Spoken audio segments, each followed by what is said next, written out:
नाज़रीन अस्सलाम वालेकुम। नाज़रीन, पाकिस्तान की मीडिया में बड़ी चहमगोइयाँ हो रही हैं कि सिर्फ मिनिस्ट्री ऑफ इंफॉर्मेशन में बाजवा फराज कॉम्बिनेशन, जहाँ एक तरफ तो जनाब शिबली फराज साहब हैं और साथ उनके जनरल आसिम बाजवा का जो कॉम्बिनेशन है, जिसे शिबली फराज कॉम्बिनेशन का नाम दिया जा रहा है, ये कॉम्बिनेशन किस हद तक कामयाब हो पाएगा? बिकॉज शिबली फराज साहब ने आते ही ये कहा है कि वो मीडिया के साथ और अपोजिशन के साथ हुकूमत की इंगेजमेंट को और ताल्लुकात को बढ़ाना चाहेंगे, बेहतर करना चाहेंगे। अब सवाल है कि किस हद तक कर पाएंगे। ये एक ऐसे मौके पर तब्दीली हुई है जबकि हम देख रहे हैं कि अपोजिशन एक अस्तराब में है कि शायद हुकूमत 18वीं तरमीम के हवाले से कुछ सोच रही है, और इन खदशात को उस वक्त बहुत तक़वियत मिल गई जब एक दिन पहले गुज़श्ता दिन चौधरी बरादरान ने सपोर्ट किया कि 18वीं जो तरमीम है उसे ख़त्म करने के जो अमल है उसको उन्होंने सपोर्ट किया।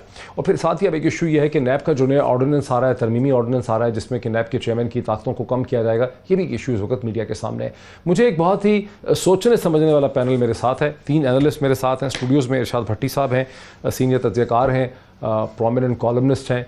लाहौर से मुझे DSNT पे ज्वाइन कर रहे हैं सईद काजी साहब, वीडियो लिंक के ज़रिए प्रोमिनेंट कॉलमनिस्ट हैं, पॉलिटिकल कमेंटेटर हैं, टेलीविज़न की जानी पहचानी शख्सियत हैं। और कराची से मुझे मज़हर अब्बास साहब ज्वाइन कर रहे हैं, prominent political columnist and television personality. Very warm welcome to all my guests once again. और मज़हर अब्बास साहब से शुरू करता हूँ। मज़हर अब्बास साहब, आपने एक बड़ा सख्त किस्म का पीस जो है वो लिखा है मिनिस्ट्री ऑफ इंफॉर्मेशन की चेंज के हवाले से, जिसका उन्वान है गवर्नमेंट प्रेस रिलेशनशिप, जिसमें आपने कहा है कि कुछ भी नहीं फ़र्क पड़ने वाला जब तक कि prime minister Imran Khan media की तरफ अपने रवैये में तब्दीली नहीं करते। लेकिन प्राइम मिनिस्टर इमरान खान तो वो प्राइम मिनिस्टर है, पाकिस्तान के चीफ एग्जीक्यूटिव हैं बहुत मुद्दतों के बाद, जो सबसे ज़्यादा मीडिया को एंगेज करते हैं। 30-30, 40-40 लोगों को, टेलीविज़न एंकर्स को, एडिटर्स को, कॉलमनिस्ट को, सोशल मीडिया को लेके प्राइम मिनिस्टर 2-2 घंटे उनके साथ बातचीत करते हैं। कभी उन्होंने चीखम पुकार नहीं की, कभी उन्होंने कोई धाड़म का शोर नहीं मचाया। तो क्या आपको प्राइम मिनिस्टर में तब्दीली चाहिए? क्या वजह है इसकी? शुक्रिया मोहित। देखिए, ये मेरा कंसिस्टेंट व्यू है कि पाकिस्तान में मिनिस्ट्री ऑफ इंफॉर्मेशन की ज़रूरत ही नहीं है। अगर आप देखें कि वज़ीर आज़म हाउस से लेके तमाम मिनिस्ट्रीज़ के अपने इंफॉर्मेशन सेल्स होते हैं, अपने मीडिया सेल्स होते हैं, मीडिया डिपार्टमेंट्स होते हैं, तो उसकी ज़रूरत क्यों है? दूसरी, अगर आप शुरू से मिनिस्ट्री ऑफ इंफॉर्मेशन देखें तो मिनिस्ट्री ऑफ इंफॉर्मेशन में जितनी मैसिव करप्शन है शायद किसी और मिनिस्ट्री में आपको नज़र ना आए। तीसरी बात, जब मैं ये कह रहा हूँ कि प्राइम मिनिस्टर के नैरेटिव में तब्दीली की ज़रूरत है, ये बिल्कुल ठीक है कि प्राइम मिनिस्टर बुलाते हैं, एंकर्स को बात करते हैं, उनके साथ इंगेज करते हैं, बहुत ही कूल और कंपोज अंदाज में वो करते हैं।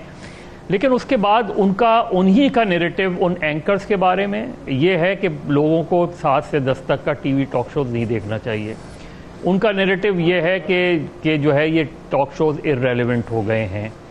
उनका नैरेटिव ये है कि मीडिया में प्लांटेड प्रोग्राम्स होते रहे हैं। उनका नैरेटिव ये है कि मीडिया में मैसिव पैसे दे के चीज़ें की जाती हैं। तो अब मुझे बताएं कि अगर उस नैरेटिव पे वो आज भी कायम हैं, और उनको ठीक है, उनका राइट है वो कायम रहना उसका, लेकिन फिर इसका हल शिबली फराज या आसिम बाजवा कैसे निकालेंगे? अगर वज़ीर आज़म का ये नैरेटिव है मीडिया के हवाले से, तो आसिम बाजवा और शिबली फराज मीडिया से अपनी ताल्लुकात को या गवर्नमेंट के ताल्लुकात को कैसे बेहतर करेंगे? लेकिन मज़हर अब्बास, ये सारे जो टेलीविज़न एंकर पर्सन हैं, जो एडिटर हजरात हैं, जो और लोग प्राइम मिनिस्टर से मुलाकात करते हैं, वो प्राइम मिनिस्टर से मुलाकात करने के बाद प्राइम मिनिस्टर पे अपनी तनकीद को तो नहीं रोकते हैं, अपना पॉइंट ऑफ व्यू तो फिर भी देते रहते हैं, उनके बहुत खिलाफ लिखते हैं, बोलते हैं। तो प्राइम मिनिस्टर से क्यों आप ये तवक्को करते हैं कि प्राइम मिनिस्टर मीडिया की तारीफ़ें करें और ये ना कहें कि मीडिया ये चीज़ गलत करता है? इसकी क्या वजह है? क्यों आप प्राइम मिनिस्टर पे ये मयार अप्लाई कर रहे हैं? नहीं, मैं ये नहीं कह रहा कि वो नहीं मोहित, मैं बिल्कुल ये नहीं कह रहा कि प्राइम मिनिस्टर ये कहें कि सारे टॉक शोज बहुत अच्छे होते हैं। लेकिन आप नैरेटिव क्या बिल्ड कर रहे हैं जब आप ये कहते हैं कि मीडिया में प्लांटेड प्रोग्राम्स हुए हैं? अब अगर प्राइम मिनिस्टर के लेवल से ये बात आएगी तो then he has to prove it कि जी वो किन शोज़ को के बारे में कह रहे हैं कि वो प्लांटेड होते हैं, किन के बारे में कह रहे हैं कि पैसे दे के प्रोग्राम्स किए जाते हैं। आप प्राइम मिनिस्टर के लेवल से जब ये बात करेंगे तो कल शिबली फराज या आसिम बाजवा साहब प्रेस कॉन्फ्रेंस करेंगे तो कोई भी खड़े होकर ये क्वेश्चन कर सकता है क्या कर पाएंगे कि जी अगर मुल्क का चीफ एग्जीक्यूटिव ये बात कह रहा है तो फिर इसको प्रूव करो, और उसके प्रूव करने के फोरम अवेलेबल हैं। ठीक, हाँ ठीक है। इरशाद भट्टी साहब, ارشاد بھٹی صاحب، وزیر اعظم کو اس طرح کی باتیں میڈیا کے حوالے سے نہیں کرنی چاہیے، ان کو پولائٹ رویہ رکھنا چاہیے میڈیا کی طرف؟ نہیں بالکل کرنی چاہیے. ابھی آپ نے سنا مظہر عباس کی بات کو ریپیٹ کر رہا ہوں. مظہر بھائی کا ویو ہے، لیکن میں تو اس پہ بہت خوش ہوں. اس کا مطلب ہم بہت اچھا کام کر رہے ہیں. اگر وزیر اعظم صاحب کہتے کہ گڈی گڈی ہے، سارے میرے بچے ہیں، سارے بہت اچھے انسان ہیں، اگر ٹرمپ تو پھر تو نارتھ کوریا والی سچویشن اگر ٹرمپ اور عمران خان جو جن کی سکسیس میں میڈیا کا بہت بڑا کردار ہے، اگر ٹرمپ کہتا ہے کہ یہ امریکی لنگڑا میڈیا ہے اور عمران خان صاحب کہتے ہیں کہ میڈیا جھوٹا ہے، میڈیا نیگیٹو ہے، میڈیا کرپٹ اور کرپشن کا ساتھ دے رہا ہے، میڈیا میں مافیا بیٹھے ہیں، اخباریں نہ پڑھیں، ٹی وی نہ دیکھیں، تو اس وقت تو یعنی ہمیں بڑی خوشی ہونی چاہیے کہ اس کا مطلب ہے کہ ہم صحیح کام کر رہے ہیں. یعنی یہ کیوں توقع کرے ہم عمران خان سے کہ ہم نے چونکہ ان کو اوپر پہنچایا تو اب وہ ہماری تعریفیں کریں، اور عمران خان صاحب کیوں توقع کریں کہ چونکہ یہ میرے کل ساتھ تھے آج بھی میرا ساتھ دیں؟ کیوں؟ ہم نے اپنا کام کرنا ہے، انہوں نے اپنا کام کرنا ہے. دوسری بات، لیکن ادھر یہ تھوڑا سا ہمارے ہاں شخصیت پرستی ہوتی ہے. 3 بندے ہیں، عاشق فردوس، شبلی فراز اور جنرل عاصم باجوہ. عاشق فردوس کو تو ہٹا دیا. عاشق فردوس ڈیزاسٹر ثابت ہوئیں. میں ویسے ایک انالائز کر رہا ہوں. فردوس عاشق کوئی بھی، میں پہلے بھی بورس جانسن کہہ گیا تو وہ ایک میرے دوست وہ مائنڈ کر گیا. میں نے کہا میرا ماما تھوڑی تھا. کیوں فردوس عاشق؟ اچھا، ڈیزاسٹر پچھلے جتنی بھی ہسٹری میں آپ دیکھ لیں، ہمارے جو مشیر ہیں یا وزیر ہیں ان میں سب سے ڈیزاسٹر. پی ٹی آئی میں ایک تو یہ تھا کہ وہ ان کا جو بیک گراؤنڈ تھا، اس پہ ایک تنقید یہ ہوگی کہ چونکہ اب وہ نہیں رہی ہیں ڈیفیکٹ. میں صرف اس لیے میں اس لیے آپ کہہ رہے ہیں پہلے نہیں کہا. میں ہمیشہ سے میرا یہ ہاں اس کی وجہ میں ہمیشہ کہتا تھا کہ جو کہتی ہیں کہ زرداری صاحب کوچ ہیں اور بلاول کپتان ہیں اور یہ ٹیم کھیل رہی ہے، اور عمران خان صاحب پر تنقید کرتی تھی، اس سے پہلے مشرف، اس سے پہلے کاف لیگ، اور پھر آتے ہی تبدیلی ہمارے ذہنوں میں ڈالی گئی تھی اس کی ترجمان. جو ہی وہ آتی تھی اسکرین پر لوگ ہنس پڑتے تھے کہ دیکھو تبدیلی کی ترجمان. اچھا، پی ٹی آئی میں اون کسی نے نہیں کیا، یہ تو میرا کوئی قصور نہیں ہے نا. کابینہ میں انہوں نے بڑی محنت سے ساروں کو مخالف کیا اپنے، اور میڈیا میں انہوں نے خوبصورتی سے لڑائیاں لڑی اور سازشیں کی. ہاں آلموسٹ ہر کیبنٹ میٹنگ میں سینگ اڑا کے بیٹھی ہوتی تھی، کسی نہ کسی سے لڑائیاں ہوتی تھیں. اچھا، ان کے آتے ہی جانے کی تاریخیں دی جا رہی تھیں. 3 مرتبہ جاتے جاتے بچیں، 1 مرتبہ خود مینج کر گئی. ہاں سال رہی ہیں. 1 مرتبہ مینج کر گئی، 2 مرتبہ بندے رد ہو گئے وہ جو ہو گئے. اچھا، آگے آ جائیں کہ یعنی اب جو اس سے بڑا ایک بری بات ہو رہی ہے وہ ہے ان کے سر پہ ٹوکری رکھ کے الزامات کی، کہ مبینہ طور پر ایڈورٹائزنگ ایجنسی کی ایک کی پارٹنر تھی، مبینہ طور پر اشتہاری کمپنیوں کی 10% کمیشن لیتی تھی، زیادہ نوکر رکھے ہوئے تھے، زیادہ ڈرائیور گاڑیاں رکھی ہوئی تھی، یعنی 2 روٹیاں کھانی تھی 3 کھاتی تھی. تو یہ اس طرح کے جو الزامات ہیں نا، تو اس میں یہ ہمارا اب شبلی فراز صاحب سے نکال رہے ہیں لوگ تعریفیں ایسی. اچھا آگے نہیں، میں صرف 2 فکرے میں کر. اچھا، شبلی فراز صاحب اب آ جائیں. یہ جو اگر تو ان کی کرپشن، مبینہ کرپشن پہ نکالا ہے تو رزاق داؤد، ندیم بابر، خسرو بختیار پہ مبینہ طور پر زیادہ الزامات ہیں، اربوں کے ہیں، ان کو کیوں نہیں نکالا؟ اگر ان کی کارکردگی پہ نکالا ہے تو 16 آپ مجھے ابھی بتا دیں 16 معاملین کے نام میں مان جاؤں گا بینکر. تو پھر کیوں نکالا اس لیے کہ ان کا جانا بنتا تھا پہلے دن، 3 مہینے بعد نکالنا تھا. آپ کہہ رہے ہیں کہ بیسیکلی اچھا اب آگے شبلی فراز. میں صرف ایک ہمیشہ آپ کا یہ جھگڑا ہو جاتا ہے. میں 2 فکرے آپ اگر کر لی ہیں تو مہربانی کر دیں. اچھا، اس کے بعد آگے شبلی فراز پرانے پی ٹی آئی کے ہیں، ترجمان لگیں گے، لیکن پٹھان ہے، غصے کے ہیں، دیکھتے ہیں کیسے ہوتے ہیں. ہاں غصہ بہت، پٹھان ان کو بڑا فیمس غصہ ہے اور وہ کرتے ہیں.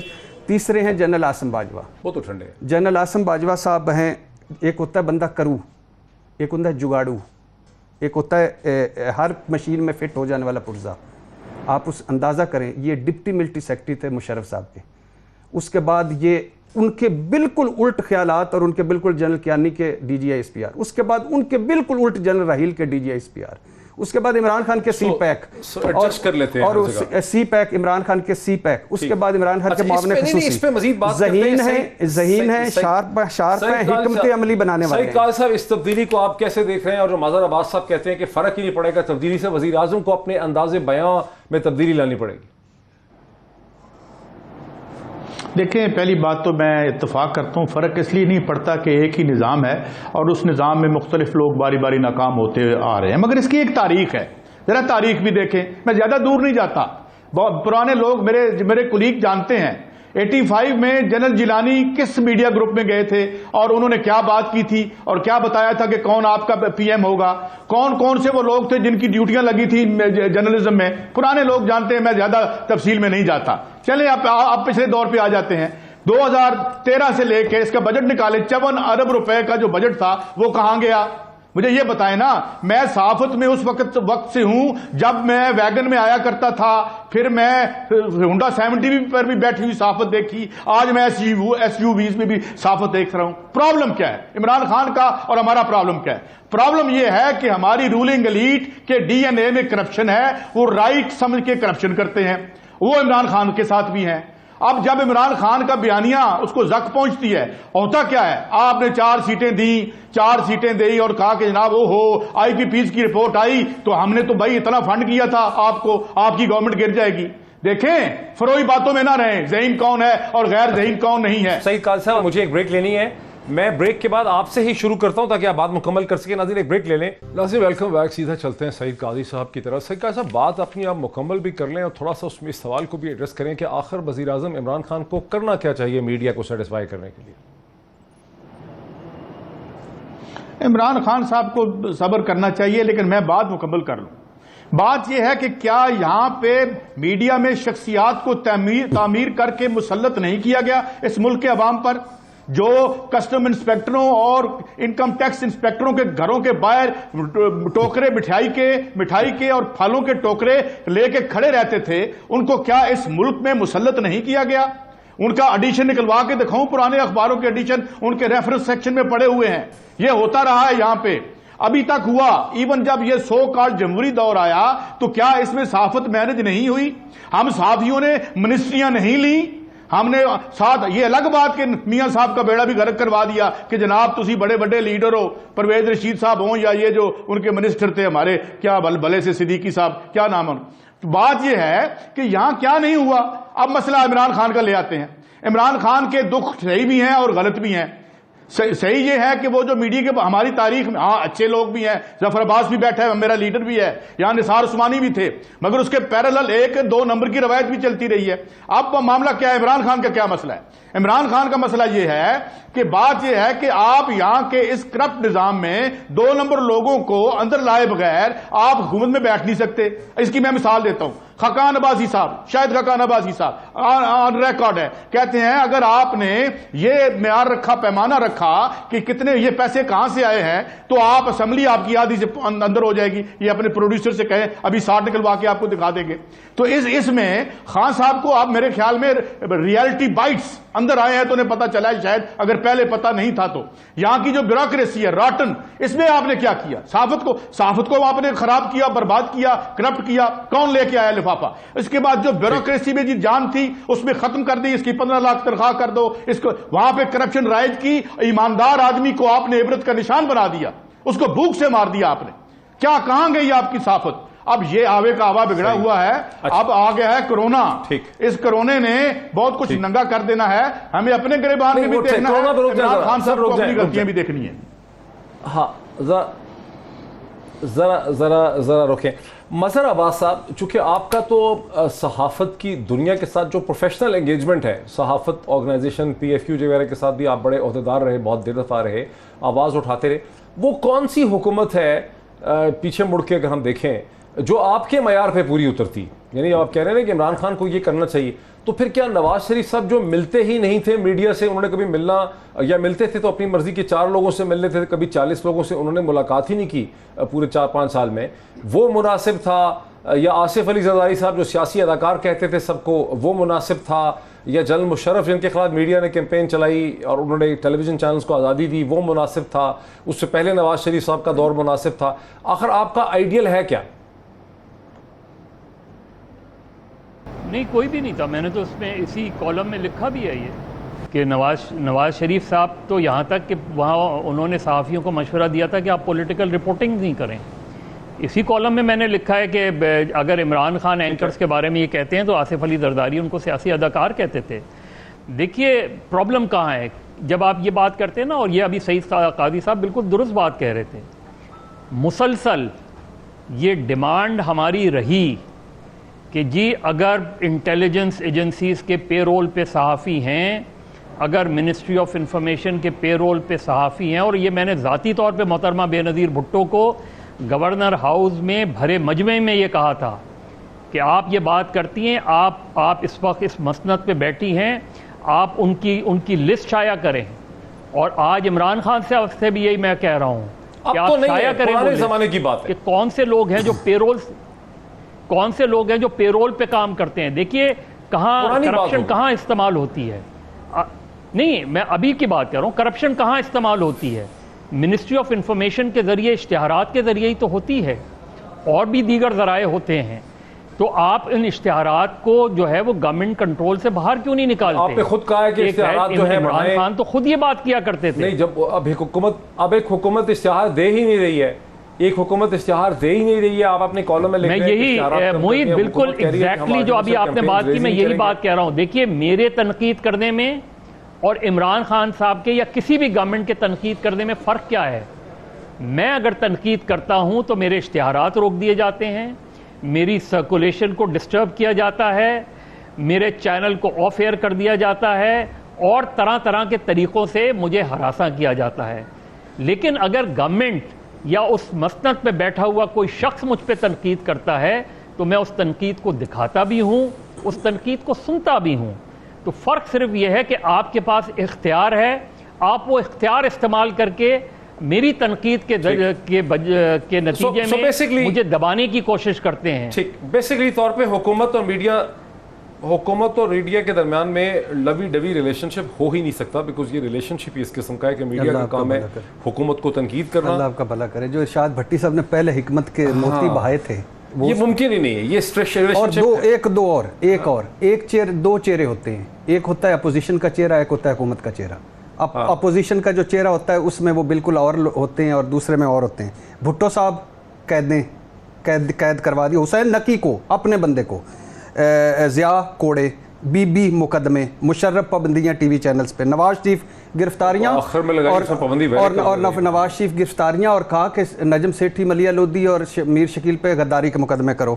زرداری صاحب سیاسی اداکار، بلاول سلیکٹڈ میڈیا، اور میرے مولانا فضل الرحمان وہ بھی کہتے ہیں کہ یہ ساری آگ میڈیا نے لگائی، ان کو بند کر دیں تو یہ آگ ختم ہو جائے گی. کسی کو میڈیا پسند نہیں. بلاول تو ملاقات ہی نہیں کرتے تھے، کسی کو پسند نہیں. وہ کسی کو پسند نہیں. سلیکٹڈ، ہم تو سلیکٹڈ ہو گئے نا، وہ تو سلیکٹڈ ہو. اچھا، عمران خان صاحب کو اپنے آپ نے سعید قاضی صاحب سے سوال کیا تھا کیا کرنا چاہیے.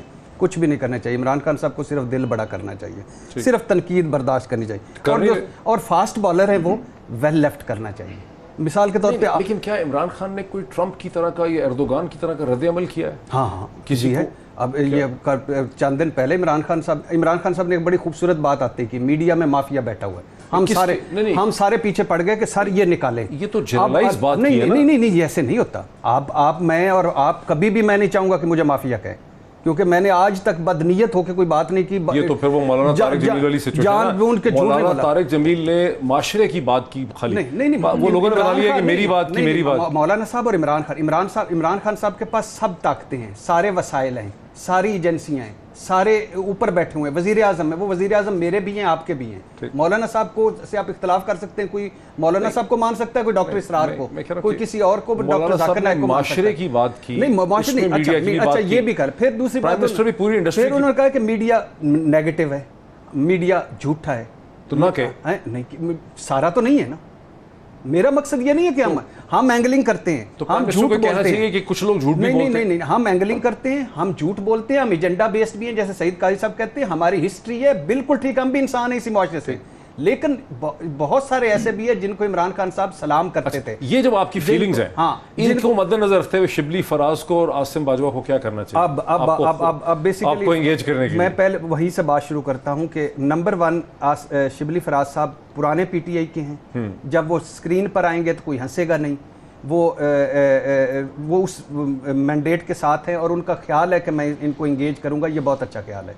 ڈاکٹر عاصم صاحب کی 3-4 خوبیاں جو ہیں وہ کیا ہیں کہ بیک ڈور پہ رہتے ہیں، پیچھے رہ کے اسٹریٹجی بناتے ہیں، انالائز کرتے ہیں. وہ بتائیں گے کہ معید یہ آپ عمران خان صاحب ٹھیک نہیں کرے، ڈاکٹر معید نے اتنے اچھے پروگرام بھی کیے، اتنے برے پروگرام. ISPR کو انہوں نے نئی شیپ دی ہے.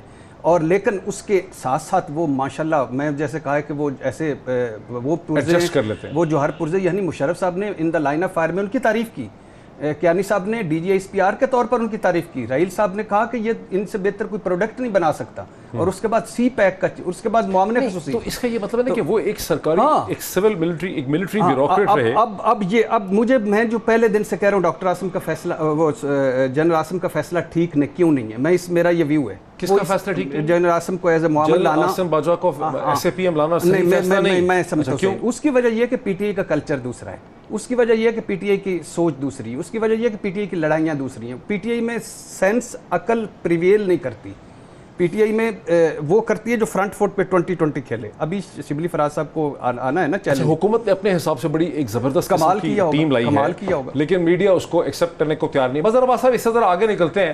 ابھی حکومت نے 18ویں ترمیم کے حوالے سے کچھ کیا ہی نہیں. حکومت کے پاس سینٹ کے اندر اور نیشنل اسمبلی میں کوئی اکثریت ہے ہی نہیں، وہ لا ہی نہیں سکتے اس کے اندر ترمیم. تو اپوزیشن اتنی دہائی دے کیوں رہی؟ صرف میں آپ کی اس بات کا جواب دیتا ہوں. صرف دیکھیے، آپ نے ابھی بھٹی صاحب سے یہ سوال کیا تھا کہ شبلی فراز یا عاصم باجوہ صاحب کو کیا کرنا چاہیے. دیکھیے، کچھ بنیادی چیزیں، 3-4 چیزیں اگر وہ کر لیں جو ماضی کے کسی حکمرانوں نے نہیں کی. آپ منسٹری آف انفارمیشن سے اشتہارات کے معاملات نکال دیں، اس کے لیے آپ انڈیپینڈنٹ بورڈ بنا دیں.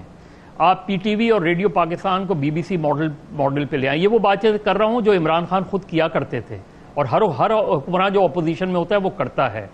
آپ خود جائزہ لیں کہ اس ملک میں آج بھی 35 اور 40 کے قریب ایسے قوانین موجود ہیں جس کے تحت میڈیا پر پابندی لگائی جا سکتی ہے، اسے دبایا جا سکتا ہے. اس کو ان کا جائزہ لے لیں. اور بھی بہت سی چیزیں ہیں، لیکن اس وقت دوسری بات آپ نے 18ویں ترمیم کی. دیکھیے، کسی بھی ترمیم کے آنے سے اگر آپ کو اس کو امینڈمنٹ کرنا چاہیں آپ بالکل کریں، لے آئیں. چودھری شجاعت صاحب کا اپنا ایک ویو ہو سکتا ہے جو میں اس سے اختلاف کرتا ہوں، جو وہ ایجوکیشن کے حوالے سے بات کہہ رہے ہیں. آپ نے اتنی منسٹریز ڈی ویلیو کی پروونسز کو دیں، پروونشل گورنمنٹس کو اور ان پولیٹیکل پارٹیز کو بھی یہ جواب دینا ہے کہ ان منسٹریز کے بارے میں انہوں نے کیا پالیسیز بنائی ہیں. کوئی ایک لیبر پالیسی آئی کسی پروونس کی، کوئی ایک انفارمیشن پالیسی آئی، کوئی ایک ہیلتھ پالیسی آئی کسی اس کی، کوئی ایک لیبر پالیسی آئی. یہ ساری منسٹریز ہیں جو پروونسز کے پاس ہیں. اب مجھے یہ بتائیں کہ فیڈرل میں ان منسٹریز کی ضرورت ہے جو منسٹریز آلریڈی پروونسز کو جا چکی ہیں. تو آپ ان منسٹریز کو ایکسپینڈ کم کر کے ادھر ڈپارٹمنٹس بنا دیں جو وہ کریں، تو فیڈرل گورنمنٹ اپنے آپ کو اور محدود کر سکتی ہے. میں اس کے حوالے سے بات کر رہا ہوں کہ آپ اخراجات کم کر سکتے ہیں. اس پہ میرا بھی ویو ڈیفرنٹ ہے، اور بھٹی صاحب کا پہلے لے لیں مظہر، کیونکہ یہ کنٹروورشل ایشو ہے. میرا بھی اس پہ تھوڑا ڈیفرنٹ ویو ہے. آپ کا کیا ویو؟ دیکھیں، 8 اپریل 2010 کو یہ قومی اسمبلی سے منظور ہوئی. آج 10 سال 18 دن ہو گئے. آج 10 سال 19 دن ہو گئے. اس 10 سال 19 دن کے مجھے فنڈز بتائیں جو کہاں گئے، نمبر 1. نمبر 2، اس 10 سال 19 دنوں میں جو پیسہ صوبوں کو گیا وہ کہاں گیا.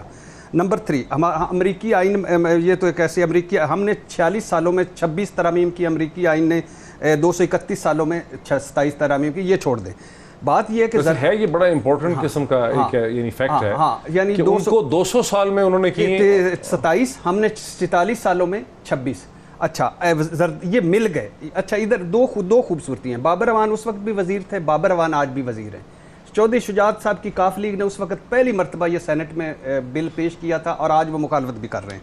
اچھا، زرداری صاحب اینڈ کمپنی سندھ کے لیے مل گئے. شریف ویسے اس چیز کا جواب نہیں آپ دے رہے جو مظہر یہ کہہ رہے ہیں کہ جو منسٹریاں ختم ہو گئی ہیں. نہیں، میں وہ اسی طرف جن کو سینٹر کیوں ختم ہو گئی ہیں، کس لیے ختم ہو گئی ہیں، کیوں ختم ہو گئی ہے؟ زرداری صاحب اینڈ کمپنی مل گئے سندھ کے لیے. نواز شریف کو 3rd ٹائم پرائم منسٹر بننا تھا، اس نے وہ بھی اپنی منوائی، اور وہ پنجاب کے لیے مل گئے. قوم پرست چھوٹے ملکوں کے لیے 27 رکنی کمیٹی نے اندر قرآن پہ حلف لے کے تو اکٹھے ہو گئے. اچھا، پھر کیوں مل گئے؟ اپنی سلطنتیں بنا لی، اپنے سیف ہیونز بنا لیے، اپنے لٹ مار کے بفر زون بنا لیے. نہیں، بتائیں کوئی ایک بتائیں ایک صوبے میں دودھ اور شہد کی نہریں بیٹھی. اچھا،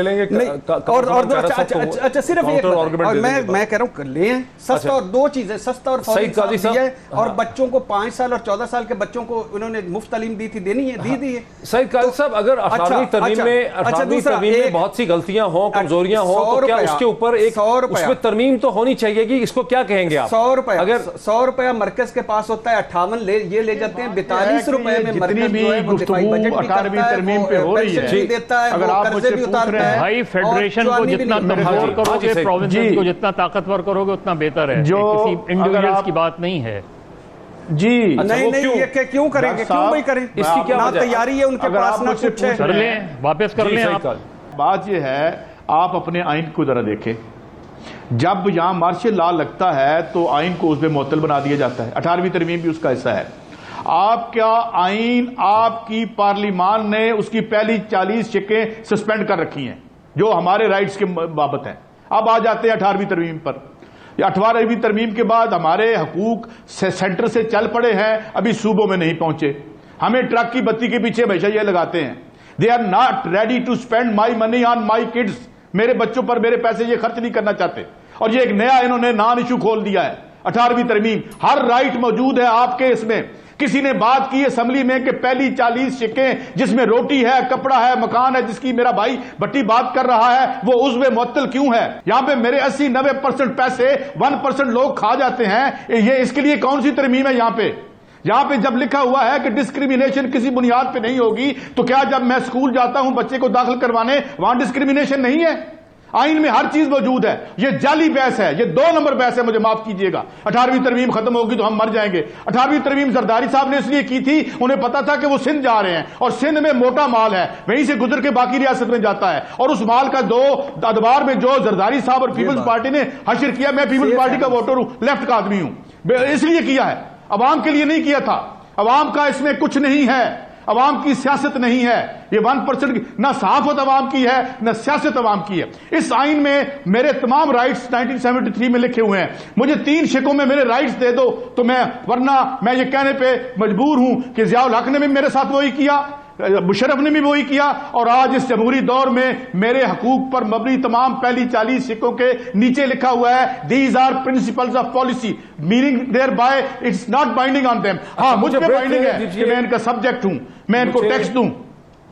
मुझे ब्रेक लेने दीजिए, मुझे ब्रेक लेने दीजिए। ये बात बड़ी ऑब्वियस है कि इतनी शार्पली पोलराइज्ड डिबेट है, बहस है 18वीं तरमीम पे, कि इस पे दोबारा से कंसेंसस पैदा करना यूं तरमीम के लिए खासा मुश्किल होगा। एक ब्रेक के बाद बात को आगे बढ़ाते हैं आफ्टर द ब्रेक। नाज़रीन, वेलकम बैक।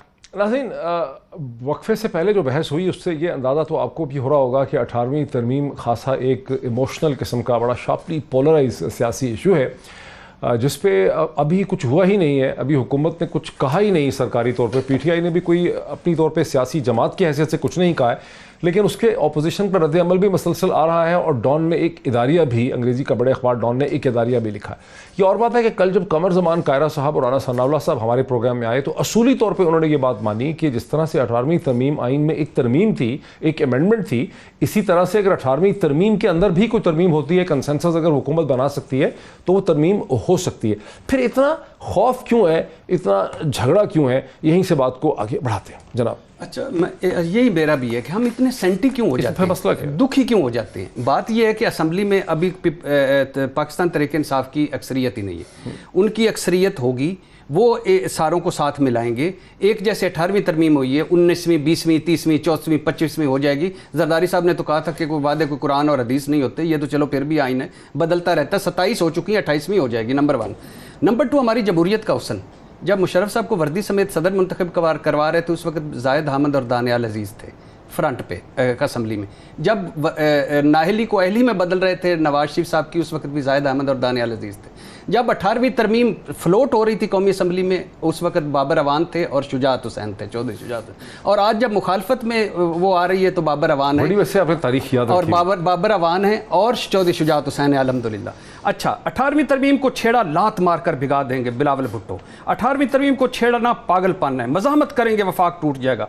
इस्टेब्लिशमेंट इसे 6 नुकात के, मुजीब के 6 नुकात समझती है, कौम परस्त, मार देंगे, मर जाएगा, मुल्क टूट जाएगा। ये साजिश है, ये जमहूरियत खिलाफ इकदाम है, ये जमहूरियत खिलाफ खुद को शमला है। वो खुदा का खौफ करो, क्या करना चाहते हो? इतने सेंट क्योंकि सेफ हेवंस बनाए हुए हैं, लुट मार सारों के साथ। यही इसका जवाब लेना। मिफ्ता इस्माइल साहब जब वजीर खजाना से हटे तो वो उन्होंने एक प्रोग्राम में कहा कि पाकिस्तान को कहीं ना कहीं से पैसे उधार लेने पड़ेंगे, IMF से, या बॉन्ड इशू करना पड़ेगा, या दोस्त मुल्क से। जब मैं वजीर था 4000 अरब वफाक के पास आते थे, 2400 अरब सूबों को चले जाते थे, बाकी 1600 अरब कर्जों का 1600 अरब में से 1500 अरब कर्जों का सूद उतर जाता था। 100 अरब में पूरी हुकूमत, दिफाई बजट बनाओ, पेंशन। ये नहीं हो सकता।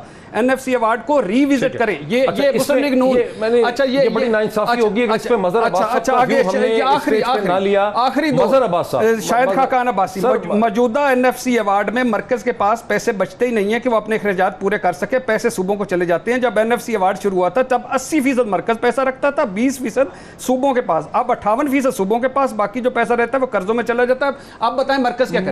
ये दोनों जमातें हक में थी। मजहर अब्बास साहब, इरशाद भट्टी साहब ने बड़ा भरपूर अपना केस प्रेजेंट किया है और आपको इसका जवाब इसलिए देना बनता है कि आपने कहा था जितना मरकज कमजोर होगा, सूबे ताकतवर होंगे, उतना ही अच्छा होगा। देखिए, ये मैंने नहीं कहा था, ये शुरू से बात है। आपने 26 साल लगाए इस मुल्क में मुत्तफ़िक़ा आइन बनाने में। इस प्रोग्राम में आपने ये बात नहीं होती कि 73 के आप जी नहीं, मैं तो प्रोग्राम में आपसे कहा, मैं वैसे बात कह रहा हूँ। इस प्रोग्राम में मुल्क में आपने अक्सरियत को, इस मुल्क में बने हुए 24 साल तक भी आपने इस मुल्क की अक्सरियत को इख्तिदार नहीं दिया। अल्टीमेटली उन्हें अलग होना पड़ा। 1 यूनिट बनाया आपने मार्शल लॉ लगाया इस मुल्क में। 26 साल बाद आपने एक आइन बनाया। आज क्यों नहीं कोई बात ये करता कि नहीं जी 73 का आइन बेकार हो गया है, कोई नया आइन बना ले? इसलिए कि आपको अंदाजा है कि नया आइन नहीं बन सकता, मुत्तफ़क़ा नहीं बनाया जा सकता। कोई मसला नहीं होता। मैं बिल्कुल बिलावल भुट्टो की बात को सपोर्ट नहीं करता कि जी हम ला से हर तरमीम में मजीद तरामीम हो सकती हैं। इसमें कोई भी दो राय नहीं है कि अगर आप चाहें तो आप कर सकते हैं। लेकिन 18वीं तरमीम में क्या हुआ था? 18वीं तरमीम जब बनी थी उसके लिए इश्तिहारात निकाले गए थे, अखबारात में तजावीज़ मांगी गई थी, कोई 18 महीने लगे थे। हर जमात जो आज, जिस तरह भी भट्टी साहब कह रहे थे, हर वो जमात जो आज 18वीं तरमीम में तरमीम की बात कर रही है, उसने इत्तेफाक किया था, साइन किए हैं। आप देख लें उसमें दस्तखत किस किस के हैं मसर, लेकिन उसके बावजूद डिबेट नहीं हुई थी। आप हमेशा रिविजिट कर सकते हैं। तो एक कमेटी के अंदर, लेकिन जो सईद काजी साहब ने तकरीर की है, जमातें आपस में बहस सईद काजी साहब ने बात की है, देखिए इस मुल्क से जब तक आप जागीरदारी निजाम को खत्म नहीं करेंगे, कमरे में बंद हो गई। पब्लिक डिबेट तो हुई नहीं इसके ऊपर। पब्लिक डिबेट तो ये जो अभी हम कर रहे हैं, और कितने जज्बात हैं। और वो सारी जमातें मौजूद थी ना जो पार्लियामेंट में थी, उन्होंने पूरी डिबेट की और कुरान पर हलफ लिया कि ये बताना छुपा के नहीं हुई थी। माफ कीजिएगा, छुपा के नहीं हुई थी। कोई जमात ऐसी नहीं थी कि जिसको ऑन बोर्ड नहीं लिया गया। सईद काजी साहब, क्या 18वीं तरमीम पे पब्लिक डिबेट हुई थी? क्या 18वीं तरमीम मीडिया के सामने, अवाम के सामने आई थी?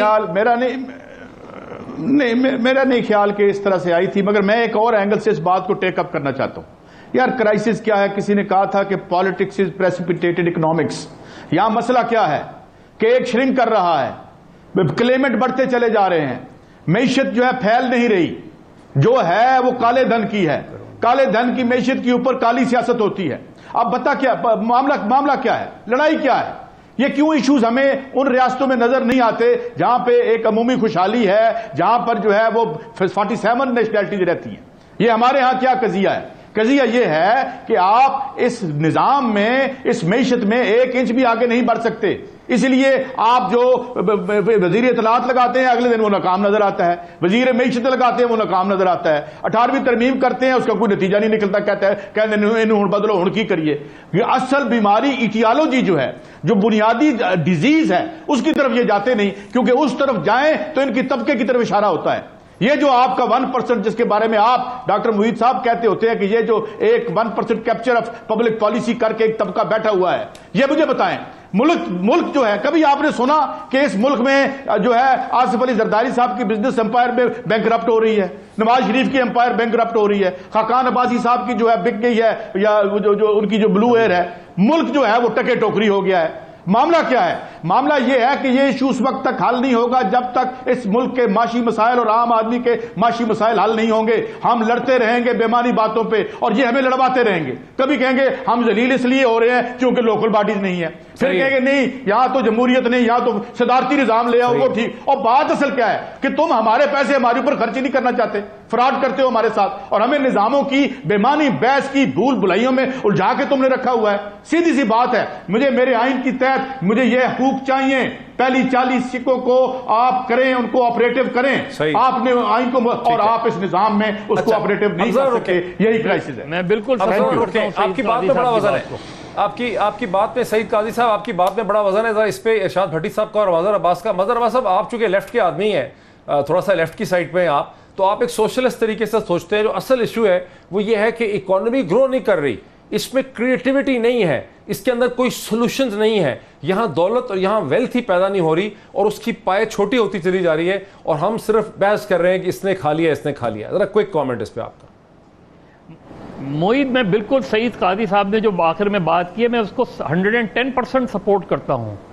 ये बिल्कुल वो जो शकें सस्पेंड किए उन्हें बहाल होना चाहिए, मैं उनके साथ हूँ इस बात पर। देखिए, इस मुल्क में हमने कौन सा निज़ाम है जो इस मुल्क में हमने नहीं अपनाया। हमने इस मुल्क में सदारती निज़ाम टेस्ट कर लिया है, हमने इस मुल्क में शदीद तरीन सख्त तरीन मार्शल लॉ टेस्ट कर लिया है, हमने इसमें सो कॉल्ड डेमोक्रेसी टेस्ट कर ली है। तो हमने सारे सिस्टम, और सिर्फ हम करप्शन की जब बात आती है तो हम पॉलिटिशियंस पे आके क्यों रुक जाते हैं, हम ब्यूरोक्रेसी पे आके क्यों रुक जाते हैं। इस मुल्क में 34 साल में किसी और ने भी तो हुकूमत की है, उनकी करप्शन की कभी कोई बात क्यों नहीं करता। आज क्यों नहीं असगर खान केस जो है एकदम दोबारा फाइलों में डाल दिया गया है, आज क्यों FIA को ये जुर्रत नहीं हो रही कि असगर खान केस को रीओपन कर सके। तो हम जब आधा सच बोलते हैं तो प्रॉब्लम वहां आती है। जब तक आप इसमें तय नहीं करेंगे कि इस मुल्क को चलना किस तरह है, उस वक्त तक हम यही तय नहीं कर पा रहे कि हम निज़ाम को ख़राब करने की तो बात करते हैं, तबाह करने की तो बात करते हैं। मुझे बताएं, कोई बैठ के ये बताए कि इस मुल्क में सिस्टम कौन सा चल सकता है, कौन सा ऐसा सिस्टम है जो हमने इस मुल्क में ट्राई नहीं किया। तो फिर मेरा ख्याल है कहीं प्रॉब्लम जो है वो हमारे अंदर है कि हम किसी सिस्टम के साथ जो है वो चलने को तैयार नहीं है। हमारे अंदर प्रॉब्लम है। भट्टी साहब 2 मिनट हैं, इस सारी उलझी हुई बहस में शिबली फराज और आसिम बाजवा ने अब क्या करना है, क्या कर पाएंगे? नहीं, उनसे बड़ा है आसिम बाजवा, शिबली फराज दोनों साहिबान के लिए गुड लक। बड़ा मुश्किल टाइम है, बड़ा हार्ड टाइम है। इमरान खान साहब का माइंड और नीचे PTI की हमारी तवक्कुआत और उनका। लेकिन बात बेसिकली ये है जो सईद काजी साहब और मजहर साहब ने जहाँ ख़त्म किए, मैं वहाँ से शुरू करता हूँ। मुझे ये एक बताइए, मुझे 12 साल हो गए हैं सिंध में पीपल्स पार्टी को। मुझे मरते हुए कुत्ता वैक्सीन और मरने के बाद एम्बुलेंस क्यों नहीं मिलती? मुझे ये बताएं कि रायविंड की सड़क के ऊपर मेरी खातून ने बच्चा क्यों पैदा किया? 19 साल बाद खावंद के कत्ल में जेल गई थी। 19 साल बाद रानी नामी खातून को लाहौर हाई कोर्ट ने छोड़ा है और माजरत की है कि आप बेगुनाह थी। ये नवाज शरीफ के साथ होता है, मरियम नवाज के साथ होता है, फरियाल तालपुर के साथ होता है, मेरी जो खातून है रानी उसके साथ क्यों होता है? मैं क्यों पकड़ा जाता हूं, मैं क्यों छिकल? मुझे बताएं किसी सरकारी अस्पताल में टीका मिलता हो, मुझे बताएं किसी यूटिलिटी स्टोर पर वो दाल मुझे मिल जाती हो बर वक्त जो गल जाए। ये 18वीं तरमीम, 19वीं तरमीम, शाहिद खान अब्बासी की एयरलाइन, नवाज शरीफ साहब की शुगर मिल, जहांगीर तरीन की शुगर मिल, खुसरो बख्तियार की शुगर मिल, नदीम बाबर के पावर प्लांट्स, जरदारी साहब की ओमनी ग्रुप। अयान अली मुझसे ज्यादा अमीर है, क्यों है? क्यों इतने फेरे चले गए हैं? किधर के 10 वॉल्यूम्स, किधर के 25 वॉल्यूम? ये तरमीमें नहीं है, ये कोरोना वायरसेस हैं जो मुझे लगे हुए हैं। हमारा खत्म हो गया। नाज़रीन, 18वीं तरमीम और मिनिस्ट्री ऑफ इंफॉर्मेशन के जो चैलेंजेस आपके सामने हैं, ये वो इंतहाई गंभीर किस्म की बहस है जिसमें शिबली फराज साहब को और जनरल रिटायर्ड आसिम बाजवा साहब को अब घुसना पड़ेगा। We wish them all the best. Thank you so much. Thank you.